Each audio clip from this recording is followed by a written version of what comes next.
Good morning, everyone. We'll continue here in the words of the CHOFETZ, speaking about somebody else's natural faults, and the CHOFETZ keeps bringing proofs that it's really a terrible issa of Lashon HaRa. And he writes, Oid zois mitzad makabel. There's another reason why this Lashon HaRa is so devastating, not because of the one that's speaking Lashon HaRa, but the one that is accepting and hearing the words, the listener who's hearing the words of Lashon HaRa.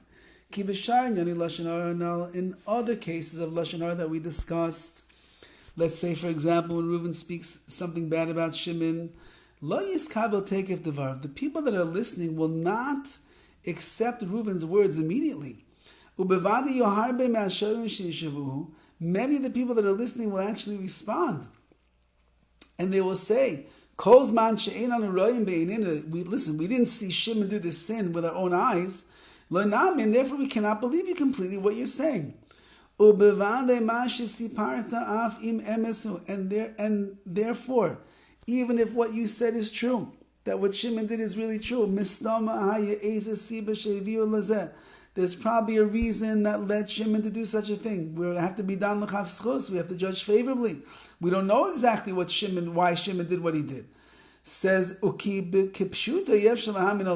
really Shimon's such a good guy. It's hard to believe that he did such a sin, such an action. Must be there's something that we're not aware of, and therefore they're not going to accept the words of Lashon HaRa that they're hearing. And even worse, says the CHOFETZ, or maybe better, however you look at it, if afterwards they'll find out that Reuben was lying, it wasn't even true what he said about Shimon, so then so then the speaker of the Lashon HaRa over here, Reuben, is going to be disgraced, humiliated in the eyes of everyone. Because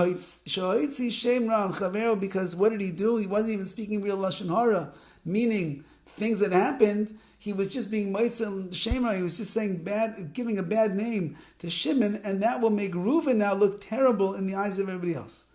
But when it comes to our case over here, where you are just pointing out the natural faults that Shimon has, he's not so smart, he's not so savvy, he's not good in business, all these regular things.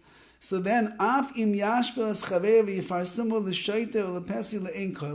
Reuven will put Shimon down to such an extent that everybody will think that he's foolish and he's ignorant,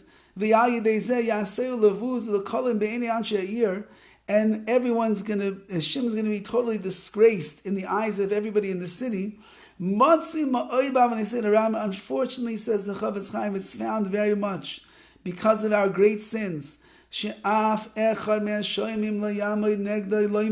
Not one person gets up to Reuben and tells him, you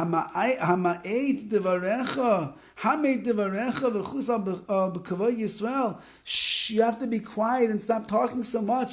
Have pity and mercy on the honor of the Jewish people. Why are you doing that? Why do you have to embarrass him so much? Unfortunately, says the CHOFETZ, he's going back 100 years, maybe more. The CHOFETZ is saying that people were not careful in this, and they would not stand up to defend the honor of Shimon. They look at